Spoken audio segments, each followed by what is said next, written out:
우리 성경 봉독하겠습니다. 제가 뭘 잘못했나요?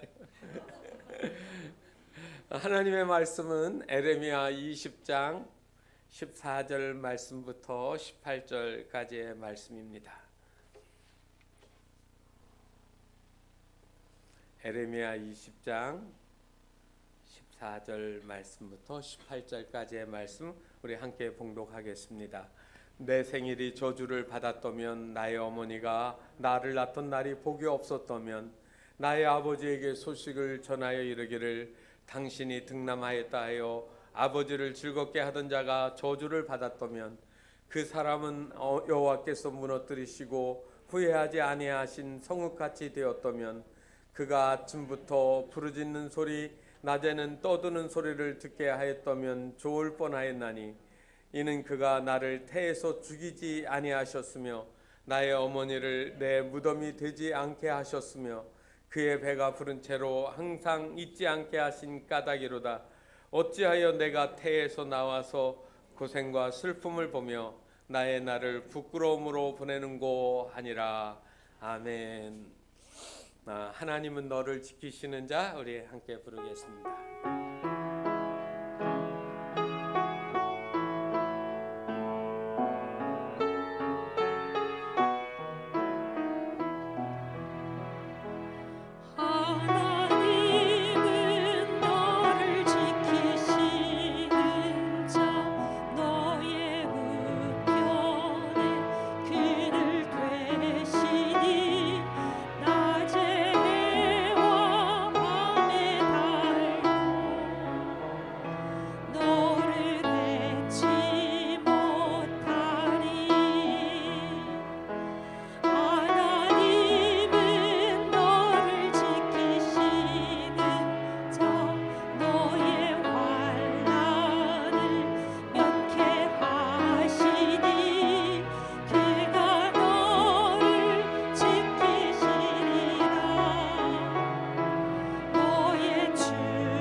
아멘.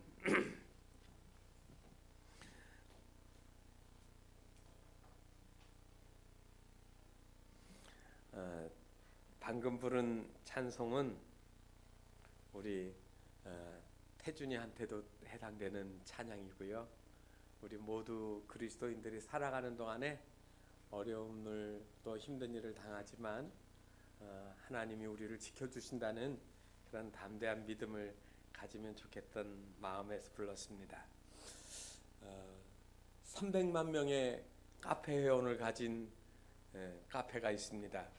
맘스 홀릭 베이비라고 있더라고요. 제가 인터넷을 이렇게 보다가 보니까 10월 7일 날, 한 달 전인데 주부구단이라는 분이 글을 올렸습니다. 그래서 그 글이 도와달라고 애절하게 호소하는 글입니다. 제목이 이 두려움 극복하신 분들 도와주세요, 그렇게 써놨어요. 그래서 무슨 내용인가 하고 제가 읽게 되었습니다. 내용이 이런 내용입니다. 할머니 돌아가시고 난 후 죽는다는 것이 너무 무섭습니다. 처음으로 장례식부터 추모관에 모시는 것까지 다 보았습니다. 이게 트라우마로 작용했는지 너무 두렵습니다. 처음엔 할머니 돌아가셔서 슬펐고 그 감정이 지나자 이제 우리 부모님 차례인가 싶어 가슴이 미어졌고, 그 다음엔 나도 죽는구나 하는 두려움이 내 마음에 자리 잡았습니다. 그리고 내 아이들도 언젠가 죽는다 생각하니 두렵다 못해 미칠 지경입니다. 종교가 있었는데 냉담 중이었다가 다시 기도를 하고 마음을 추스리려고 노력하는데 쉽지 않네요. 한 달 가까이 된 것 같아요. 내가 죽어 저렇게 가루가 된다고 생각하니 너무 두렵고 무섭습니다. 밤에 잠을 자기 싫을 정도예요. 잠을 자면 내 의식이 어디로 가는지 몰라 무섭습니다. 이 감정 경험해 보신 분들 어찌 극복하셨나요? 자격증 준비 중인데 책도 안 들어옵니다. 하루 종일 기도만 하고 있습니다. 혼자 밖에 나가 산책하면서 기도만 하고 있어요. 빨리빨리 털어버리고 싶어요. 소중한 나의 하루를 이렇게 두려움에 떨면서 소비하고 싶지 않아요. 경험해 보신 분들 제게 조언 부탁드립니다. 그리고 그 밑에 답글이 쫙 수십 개 있는데 읽어보니까 하나도 쓸모없는 답변이에요. 퇴마사를 찾아가 봐라. 네? 어떤 사람은 그냥 교회 나가서 신부님 만나가지고 상담해라. 뭐 해라 했는데 하나도 여기에 근본적인 질문을 제대로 해준 사람이 없더라고요. 300만 명의 카페 회원을 가지고 있는데. 여러분 어떻게 대답해 주고 싶으신가요? 여러분들에게 이러한 일이 발생한다고 하면 여러분도 또 맘스 카페에다가 올려가지고 또 물어보실 거예요. 코비드19가 주는 두려움과 염려 때문에 사람들이 너무나도 많이 스스로 격리되고 사회적인 비난의 대상이 되지 않으려고 그렇게 노력하다 보니까 압박감도 느끼게 되어지고 염려를 많이 하게 되는 것 같습니다. 그리스도인들도 이런 염려들을 하다가 보니까 교회하고 멀어지고 신앙생활하고도 멀어져요. 사람은 참 듣는 것이 중요하거든요. 성경 읽는 거, 듣는 거, 그리고 말씀을 묵상하는 거, 이러한 것들이 삶에서 참 중요한 역할을 하는데 이게 어느덧 소홀해지고 나태해지기 시작한 겁니다. 그러다 보니까 이런저런 이유 때문에 요즘에 많은 사람들에게 영적인 침체, 또 삶의 두려움, 근심, 걱정들이 많이 들어와 있습니다. 회복하셔야 합니다. 새롭게 일어나셔야 합니다. 저는 오늘 이러한 상황에서 우리 그리스도인들이 어떻게 다시 일어날 수 있는지, 회복할 수 있는지를 말씀을 통하여서 알려드리려고 합니다.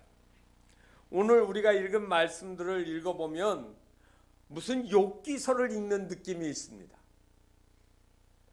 오늘 본문 말씀들을 이렇게 보면 차라리 태어나지 않으면, 그리고 내가 이 땅에 아예 태어나기 전에 엄마 뱃속에서 죽었더라면 더 좋았을 걸, 엄마 뱃속이 내 무덤이면 좋겠다라고 하는 그런 아주 어처구니 없는 이야기를 하고 있습니다. 누가 하는 얘기인 줄 아십니까? 여러분, 그 에레미야 선지자가 하는 말이에요. 에레미야가 어쩌자고 이런 이야기를 하고 있을까요?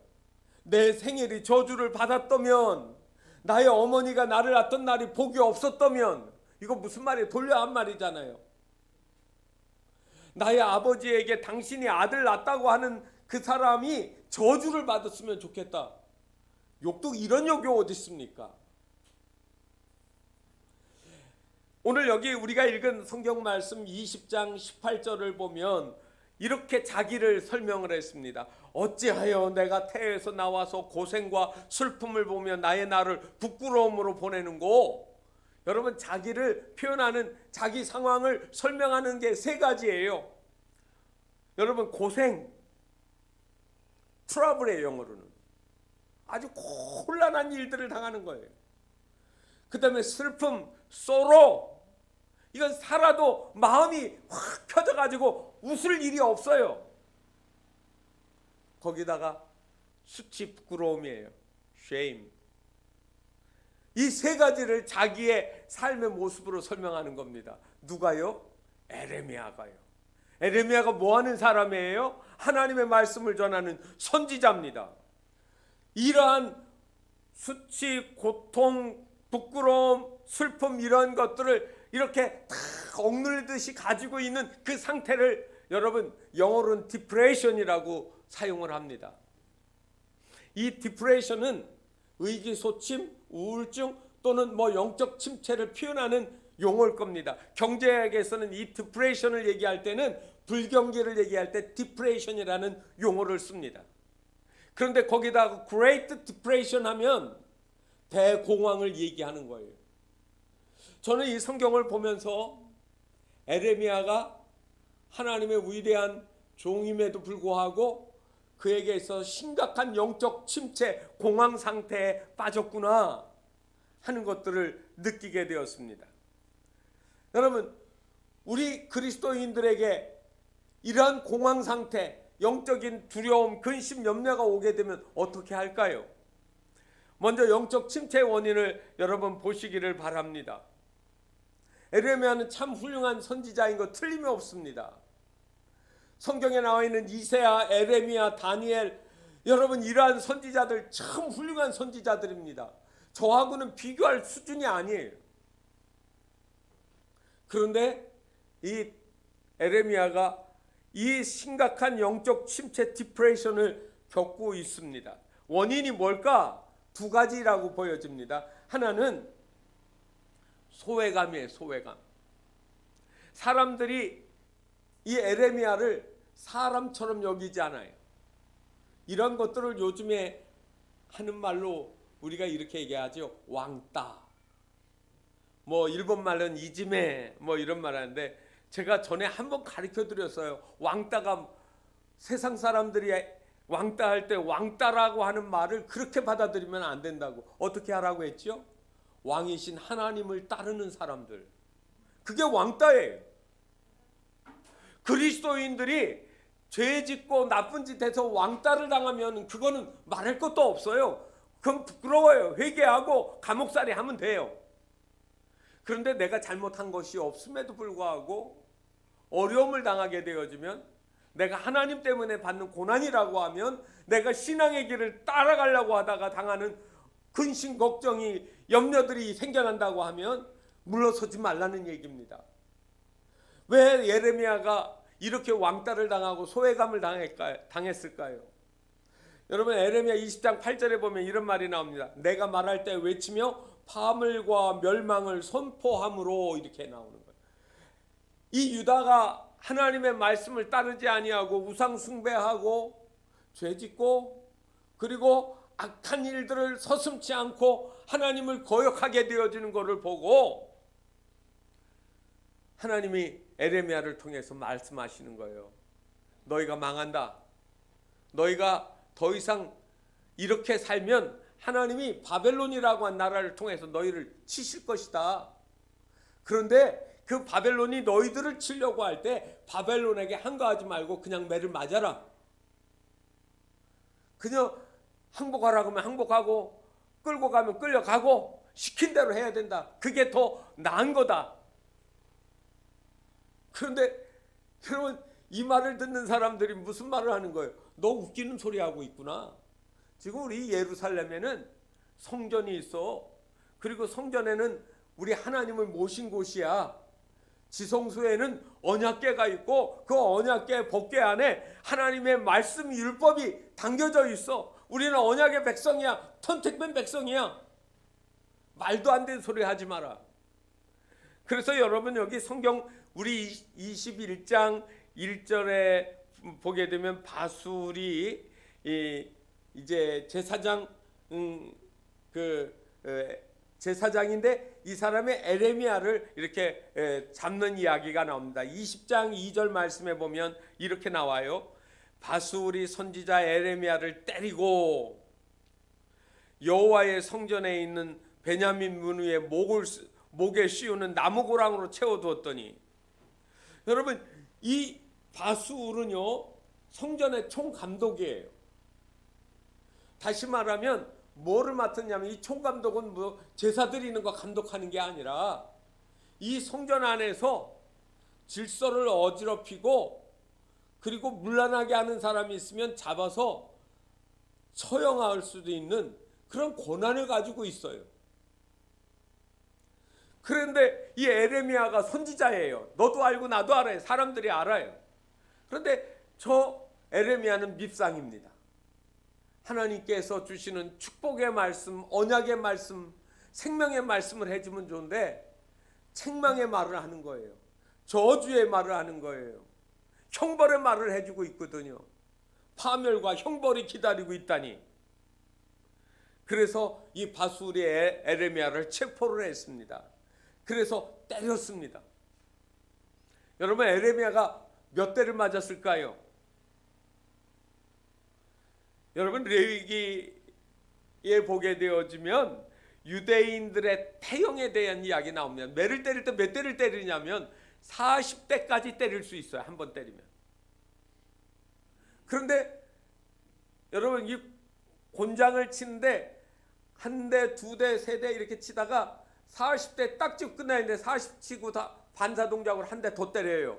그럼 때린 사람이 율법을 범한 거잖아요. 그래서 성경에 보게 되면 40에 하나를 감한 매를 맞는 거예요. 그래서 39대까지 때리고 실수로 한 대 더 때려도 그거는 율법을 범하지 않는 거예요. 이 유대인들 참 잔머리 참 기가 막히겠습니다. 그래서 사도 바울이 40에서 하나를 감한 매를 5번이나 맞았다고요. 지금 에레미야도 하나님이 전하라고 하는 말씀을 잘 전하고 잡혀가지고 매를 맞았습니다. 39대. 그리고 여러분, 목칼이라는 거 있잖아요. 우리나라 감옥에다가 옛날 목칼, 그것처럼 목에다가 긴 나무 고랑을 해서 움직이지 못하고 도망가지 못하도록 결박해서 감옥에다 딱 집어넣은 겁니다. 하나님이 하라는 대로 했어요. 하나님이 인도하신 대로 살려고 했습니다. 그런데 그 결과가 뭡니까? 오는 게 나한테 오는 보상이 뭐예요? 여러분, 에레미야 나쁜 일 안 했습니다. 의롭고 그리고 거룩하게 살려고 했는데, 하나님 말씀대로 살려고 하는데 사람들 마음에 안 드는 거예요. 소외감을 느낀 거예요. 그래서 사람들이 왕따를 시킨 겁니다. 너도 나도 에레미야를 향해 손가락질을 했습니다. 두 번째는 관계 문제입니다. 오늘 여기 우리가 읽은 말씀 앞부분에 보면 10절 말씀에 그런 말씀이 나옵니다. 나는 무리의 비방과 사방이 두려움을 들었나이다. 여기 무리의 비방이라는 말은 에레미야와 개인적인 이런 관계가 깊이 있는 사람이 아닙니다. 에레미야는 모르는데 저 사람은 나를 알 수 있어요. 나도 모르고 저도 나를 모를 수도 있고요. 이거 불특정 다수가 하는 이야기입니다. 이 사람들이 에레미야가 왜 그 말을 했는지를 알지도 못하면서 이렇게 말합니다. 고소하라. 우리도 고소하리라. 네가 나를 고소하면 나도 너를 고소해. 막 고소할 거야. 여러분, 이렇게 되어지면 어떻게 됩니까? 무시하면 되겠지요. 그런데 여러분, 빈총이라도 자꾸 맞으면 그것 때문에 어떻게 돼요? 녹아나는 거예요, 사람이. 그리고 또 하나는 20장 10절에 있는 말씀 후반부에 이렇게 나옵니다. 내 친한 벗도 다 내가 실족하기를 기다리며. 여러분, 이 친구들은 어떤 사람들이에요? 나를 잘 아는 사람들. 이 친구들이 나를 유혹하고 있습니다. 어떻게 유혹할까요? 친구들이 찾아와 가지고 위로한다고 하는 말이에요. 에레미야야, 하나님이 내게 그렇게 말씀하셨더라도 그 말 내가 안 하면 안 되겠니? 좀 참고 다른 말로 해줘. 들려줘도 저 사람들 돌이키지 않는다고. 구태여 네가 그 말 왜 해서 내가 고난을 받게 되는 건지 알 수가 없다. 그냥 사람들에게 듣기 좋은 말 해줘라. 여러분, 어떻게 보면 지혜로운 말 같긴 한데 그 말이 뭐를 말하는 거예요? 하나님 말씀대로 전하지 말라는 거예요. 하나님이 하라는 말씀대로 하지 말라는 거예요. 어떻게 보면 나한테 유익한 대로 살라고 하는 말 아닙니까? 이게 얼마나 고통을 주는 말입니까? 그런데 더 심각한 문제는 여러분, 그 위에 나오고 있습니다. 20장 17절 말씀을 보세요. 이렇게 말하고 있습니다. 여호와여, 주께서 나를 권유하심으로 내가 그 권유를 받아 싸우며 주께서 나보다 강하사 이기셨으므로 내가 조롱거리가 되니 사람마다 종일토록 나를 조롱하나이다. 지금 누구에게 하는 말이에요? 하나님한테. 하나님, 당신이 하라는 대로 했더니 내가 지금 이 조롱을 받지 않습니까? 그러니 하나님, 당신 말 못 믿겠습니다라고 하는 뉘앙스예요. 특별히 오늘 여기 여러분, 나를 권유하심으로라는 이 말은 히브리어에서 단어가 무슨 단어냐면 파타라는 단어예요. 파타. 그런데 이거는 deceive, 속이다라는 말입니다. 속였다. 권유라는 말하고 속이다는 말하고 전혀 다른 뜻 같잖아요. 그런데 파타라는 말에 직역을 하면 하나님이 나를 속이셨네요 하는 말입니다. 하나님이 나를 속여 선지자가 되면 좋은 줄 알고 선지자 되게 하셨는데 내가 비방을 당하고 조롱거리가 되었습니다. 하나님이 나를 속이셨네요. 지금 하나님께 항거하는 거예요. 여러분, 우리는 많은 경우 잘못함이 없음에도 불구하고 사람에게 조롱거리를 당해요. 제가 요즘에 되어지는 여러 가지 일들 보면서 교회가 세상의 지탄거리가 되어지는 느낌을 받아요. 우리가 뭘 잘못했을까요? 우리가 뭘 못했을까요? 여러분, 그러나 가만히 생각해 보면 우리는 하나님의 말씀이 사람들의 조언이나 평가보다 절대적인 권위를 가지고 있다는 것을 잊어서는 안 됩니다. 우리는 이 영적 침체를 통해서 우리가 깨달아야 될 것 몇 가지가 있습니다. 첫째로는 이 영적 침체나 우울증은 그리스도인 누구나 겪을 수 있다는 거예요. 성경을 쫙 보시면 여러분 그런 이야기들을 볼 수가 있습니다. 모세도 출애굽한 백성 200만 명이 넘는 사람들을 이끌고 홍해를 건너서 가나안 땅으로 행진해 나가기 시작합니다. 그런데 여러분, 한결같이 그 많은 사람들이 모세 편에 쓴 사람은 극소수예요. 손가락으로 꼽을 정도예요. 어떤 때는 형 아론과 누이 미리암까지도 모세를 비난합니다. 그리고 그 많은 사람들이 먹는 것 가지고 불평하는데 이 불평은 전염병이 얼마나 빨리 전염이 되는지 몰라요. 우리가 애굽에 있을 때는 고기도 먹고 마늘도 먹고 부추도 먹고 정력이 좋았는데 만나만 먹고 나니까 힘이 빠져가지고 아무것도 하기 싫다. 그렇게 해가지고 모세를 향해서 불평 원망을 많이 합니다. 그러니까 이 능력의 종 모세가 어떻게 합니까? 민수기 11장에서는 이렇게 얘기해요. 하나님, 내가 이 백성 낳았습니까? 내가 누구간데 이 많은 사람들에게 고기를 먹이겠습니까? 저를 차라리 죽여주세요. 이게 누구 입에서 나왔어요? 모세 입에서 나왔습니다. 민수기 11장 15절에 보게 되어지면 모세가 이런 말도 합니다. 구하옵나니 내게 은혜를 베푸사 즉시 나를 죽여 나로 나의 공고함을 보지 않게 하옵소서. 여러분, 밑바닥까지 내려간 거예요. 모세도 인생의 절망을 경험하고 있는 거예요. 심한 디프레이션이 그의 삶에 아주 엄습해 와 있습니다. 여러분, 엘리야 선지자 이야기를 보시게 되어지면 갈멜산에서 바알과 아세라 선지자 850명 그들의 제사장들하고 겨루어가지고 이 엘리야 혼자서 하늘에서 불이 내리는 것을 하게 합니다. 그리고 그 850명을 거기에서 죽여버렸습니다. 그랬더니 바알과 아세라를 섬기라고 백성들을 부추기던 아합 왕과 이세벨이요. 특히 그 이세벨은 여러분 잘 아는 것처럼 두로와 시돈이 있는 그 지역에 이방의 왕비예요. 이 이세벨이 이 엘리야를 향해 가지고 뭐라고 합니까? 너도 내일 죽을 것이다. 오늘은 네가 바알과 아세라 선지자 죽였지만 내일은 내 죽음의 날이다. 내가 너를 죽이지 않으면 내가 밥도 안 먹겠다라고 시뻘겋게 혈안이 돼가지고 쫓아오기 시작합니다. 하나님이 하늘에서 불 내려주고 막아줬으면 이세벨도 죽이든지 하나님이 천군 천사를 통해서 막아주시던지 해야 되는데 아무런 보장도 없어요. 일만 시켜놓고 나는 어쩌란 말이에요. 엘리야가 도망치기 시작합니다. 정신없이 도망가다가 광야에 로뎀나무 밑에 털썩 주저앉았습니다. 전에 로뎀나무 제가 사진으로 한번 보여드렸던 것 같아요. 광야에 나니까 잎사귀가 넓적하면은 그런 나무는 생존할 수가 없어요. 우리나라 솔잎처럼 삐쭉삐쭉 그것도 엉성하게 해가지고 가지가 그냥 무성하지도 않아요.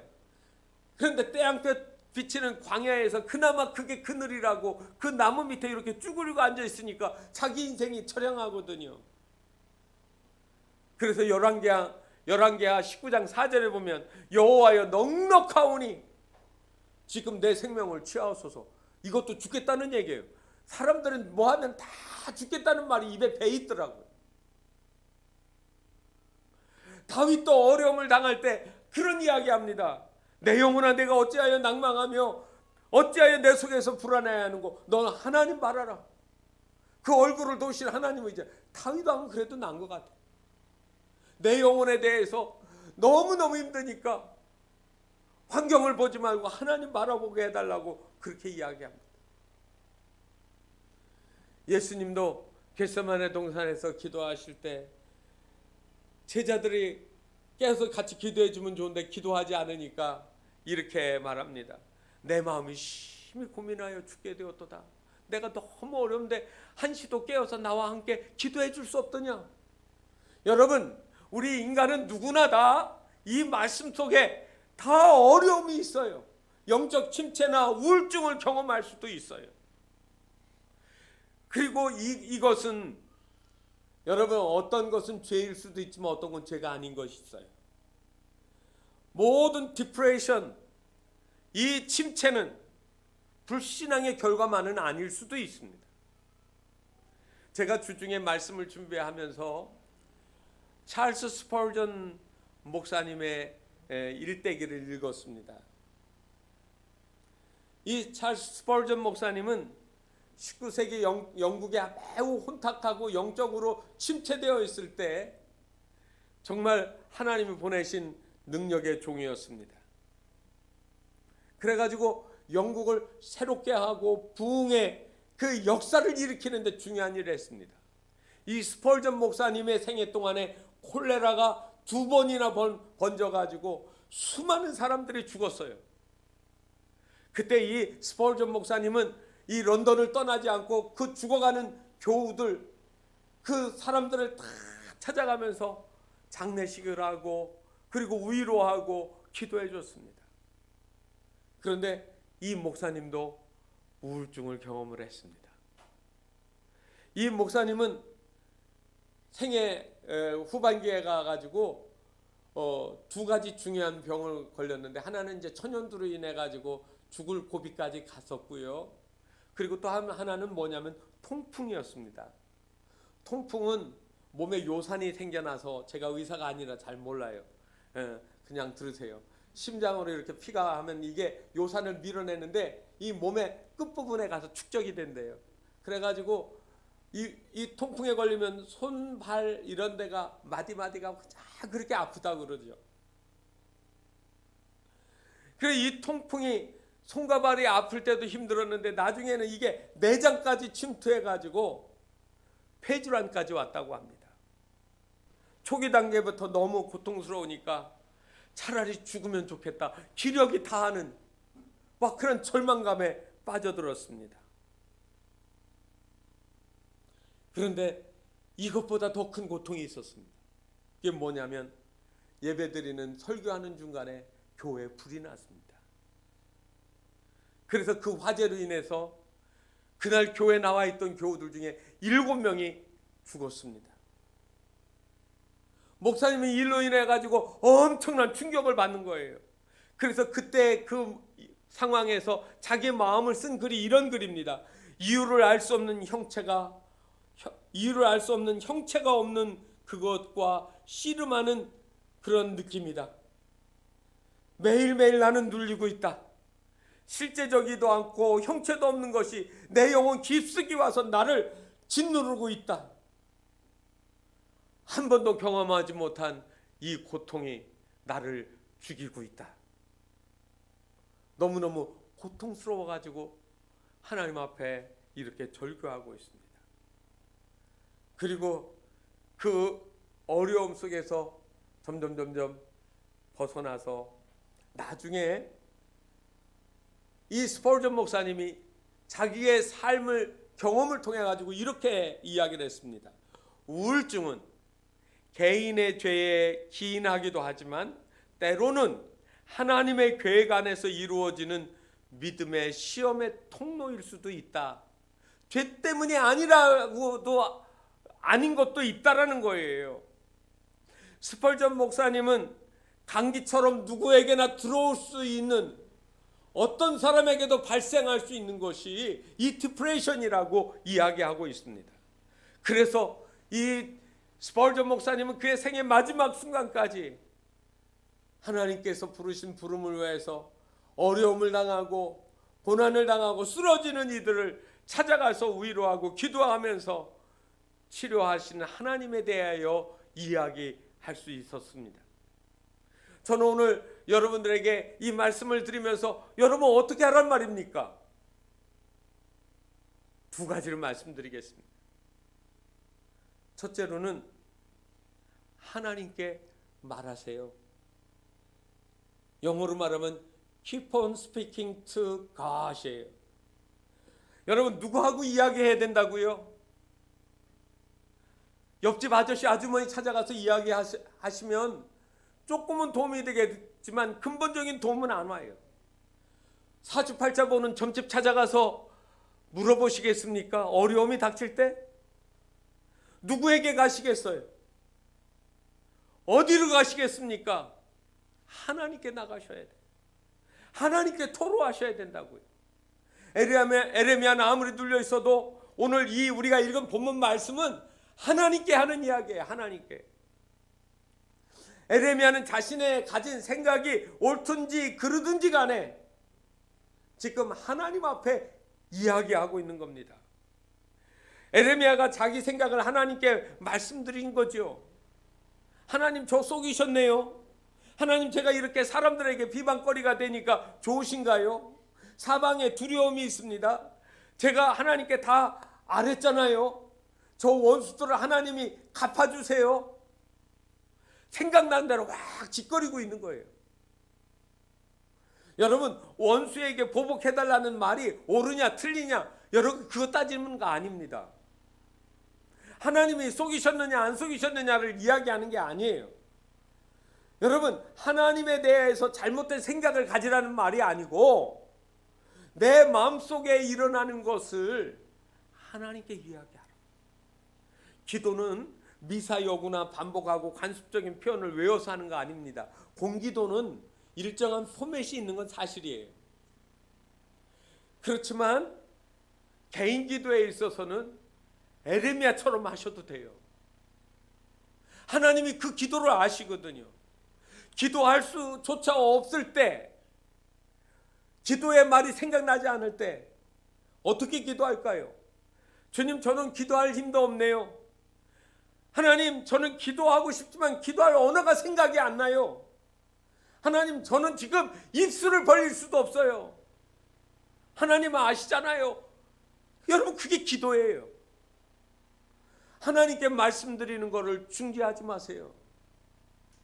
그게 힘이에요. 그게 해결책이 되는 거예요. 하나님께 말하는 게 기도입니다. 기도는 어려운 거 아니에요.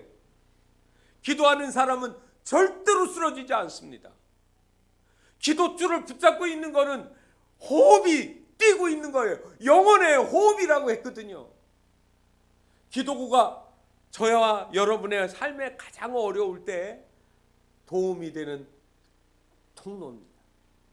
시편을 읽다 보면 여러분 셀라라는 말이 종종 나옵니다. 시편 30편 4절에 쭉 아래 나오는데 주의 손이 주야로 나를 누르시오니 내 진액이 빠져서 여름 가뭄에 마름같이 되었나이다 해놓고 가로쳐놓고 셀라 그래요.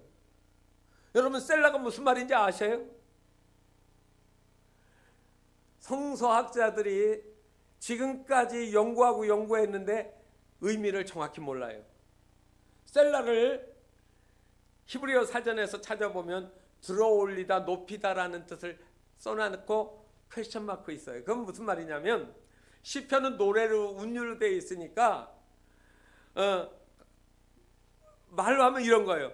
내 진에게 빠져서 여름 가뭄에 마름같이 되었나이다 하고 올리라는 말인 것이다, 높인다라는 그런 말일 것이다 라고 생각한 게 하나예요. 두 번째는 뭐냐면 stop and hear예요. 정지하고 들어라, 귀를 열어 들어라 그 말이에요. 이게 셀라라고 하는 뜻이 있을 거라고 성경학자들이 얘기해요. 그러니까 하나님, 내가 지금 내 진액이 다 빠지고 여름 가뭄에 마름같이 되었습니다. 쉬라는 거예요. 스톱. 그리고 그 순간에 하나님의 소리를 들어봐라. 하나님 말씀하는 걸 들어봐. 여러분, 셀라라고 하는 말씀은 내가 죄를 지어가지고 안절부절 못할 때 회개하고 하나님의 소리를 들어. 허물이 있으면 하나님, 제가 이런 허물이 있습니다 하고 정지한 상태에서 하나님 소리를 들어봐.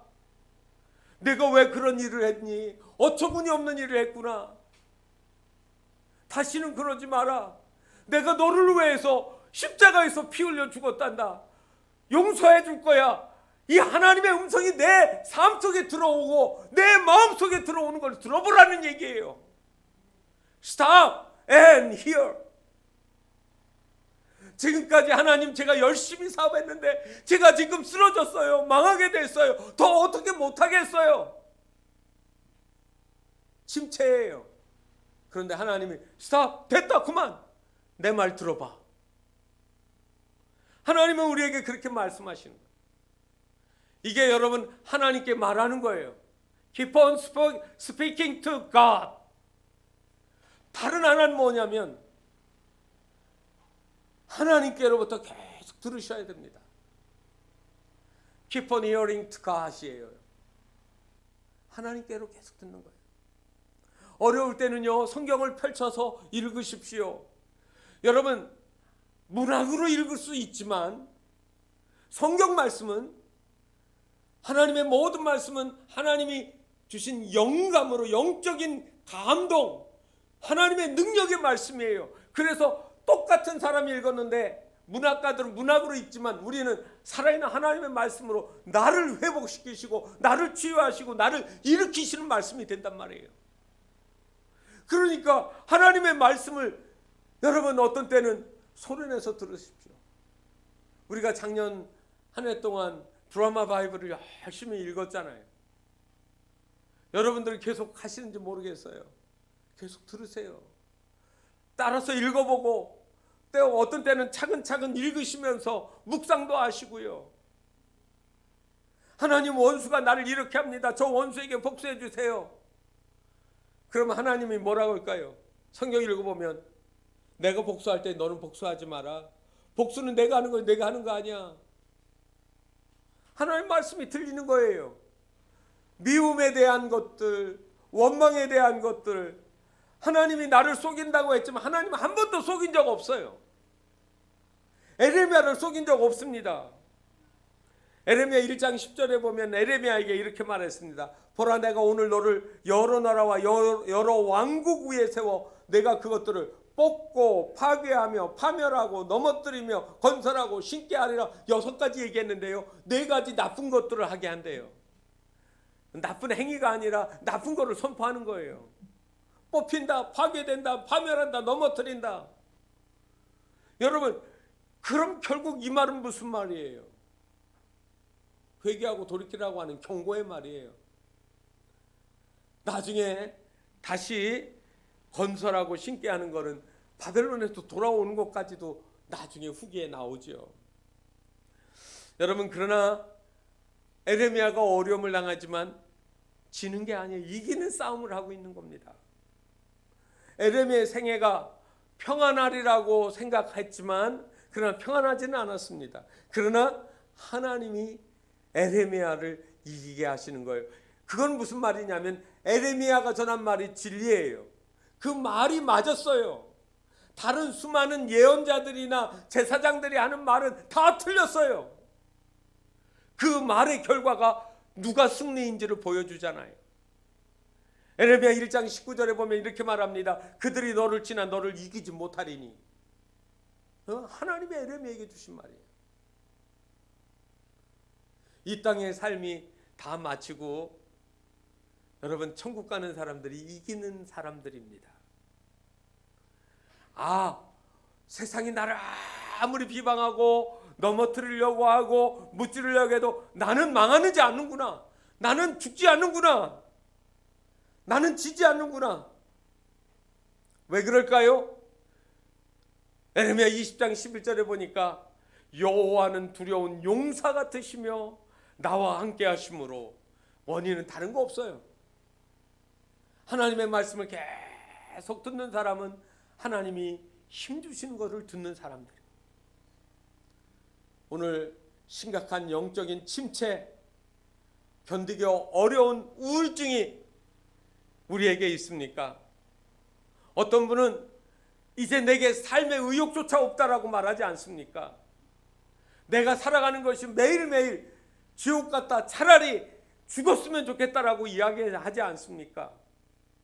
다른 사람은 다 행복해 보이는데 나만 괴로움을 당하고 있구나라고 절망하지는 않으신가요? 하나님의 음성에 귀를 기울이시기 바랍니다. 내가 너와 함께하리라. 내가 세상을 이겨노라. 승리자이신 주님이 저와 여러분 안에 있지 않습니까? 사업하다 어려워도 낙심하지 마세요. 비 온 뒤에 햇볕 나면 더 푸르러지잖아요. 마음이 슬퍼도 낙심하지 마세요. 슬픔 뒤에 더 강하게 정금과 같이 순결하게 단련되도록 하나님 만들어 주십니다. 일어나세요.